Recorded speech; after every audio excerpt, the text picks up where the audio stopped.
G'day, and welcome to Comics Mate, your mates in comics from the land down under. My name's Dean James, and today we're going to be talking about the future of DC games now that Rocksteady's Suicide Squad Kills the Justice League has disappointed fans and critics alike. How dare you! If you haven't already, please like and subscribe, and let's jump right into this. From Comic Book Movie, Warner Bros. Games confirms tie-in DCU video games are currently in development. James Gunn says they'll be AAA. In the midst of a report about Hogwarts Legacy's strong sales this past holiday season, Warner Bros. Discovery Games CEO David Haddad disclosed that DCU tie-in video games are currently in the works. David Haddad, head of Warner Bros. Interactive Entertainment, recently spoke to Variety about the studio's Harry Potter game Hogwarts Legacy selling over 22 million copies by the end of 2023. And it was still completely snubbed at the Game Awards. You can't tell me that wasn't politically motivated. Haddad began the interview by highlighting the success of the Harry Potter game, stating, "It brought Harry Potter to life in a new way for gamers, where they could be themselves in this world, in this story.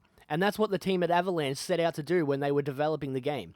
And I think that's really why it resonated so well and remains the best-selling game of the year in the entire industry worldwide." That's a position that's typically held by one of these incumbent sequel games, and we're so proud that we've been able to break into the top ranks. Well, yeah, Hogwarts Legacy is fantastic. If you haven't played that game, I highly recommend it. It was actually my choice for Game of the Year this year. That or Zelda Tears of the Kingdom. However, it was later confirmed that in addition to Suicide Squad Kill the Justice League, Multiversus, and a single-player action Wonder Woman game from Monolith, Warner Bros. Games is also working on tie-in video games for James Gunn and Peter Safran's DCU. Haddad stated, "A very consistent message coming from the executive layer of Warner Bros. Discovery is the importance of franchises. There's a unique and important role games have in keeping our franchises relevant, resonant, and exciting because there's plenty of fans and plenty of people consuming content where games are their starting point. It's their preferred form of content." This is the first indication from Warner Bros. Video game division that they support Gunn's grandiose plans to build a cinematic world that spans all mediums. When first unveiling the Chapter 1 Gods and Monsters slate, Gunn stated, "What we're doing with the DCU is we're having animation tied directly into live action. Television, movies, and games all intertwined within the same universe. We're going to cast actors that are going to be able to play the characters in this, as well as in other things, some of which we've already cast." Haddad understandably declined to get into specifics on what DCU video games are presently in development,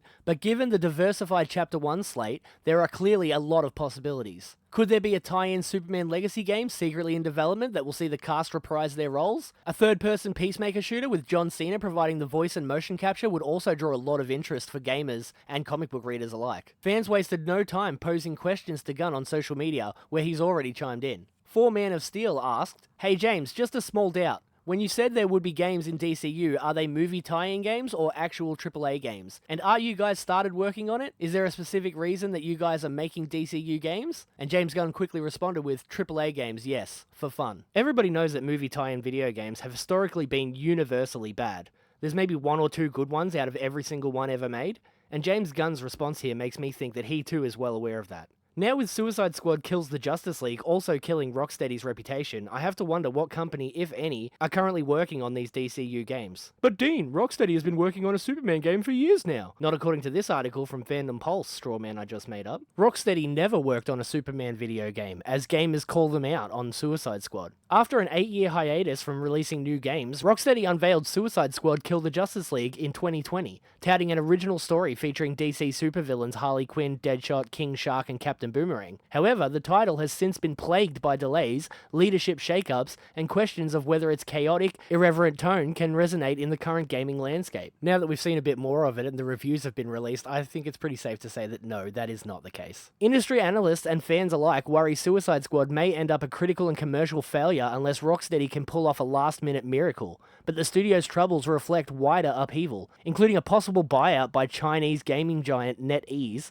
No shit. As its parent company Warner Bros. Shifts video game strategies after merging with Discovery. Rocksteady has lost the faith of gamers, said industry watcher Alyssa Mercanti. The studio made its name on polished, story-driven superhero games with compelling combat, but the messy development of Suicide Squad doesn't bode well. Once heralded as a master of slick superhero games, Rocksteady risks tarnishing its stellar reputation if Suicide Squad ends up feeling more like a rushed cash grab than a labor of love. With development stumbling towards the finish line instead of sprinting, Suicide Squad may require more than Harley Quinn's giant mallet to smash expectations and convince gamers this chaotic mission was ever worth assembling. Don't ask questions. We have a screenshot here from Thomas Finn96. Even YouTubers are getting refunds for hashtag Suicide Squad game. This could get really bad for Rocksteady, and everyone who bought the game are going to complete it and wait for another 15 months or maybe less for all the DLC. It makes sense why, after the Suicide Squad trailers, fans have stopped spreading the persistent rumor that Rocksteady's developers had originally proposed a Superman-themed game, but Warner Brothers turned them down, forcing them to create this one. People familiar with Rocksteady's tactics over the past 10 years claim that Rocksteady never pitched or worked on a Superman game. What? The studio started developing a Batman VR game after Arkham Knight came out in 2015,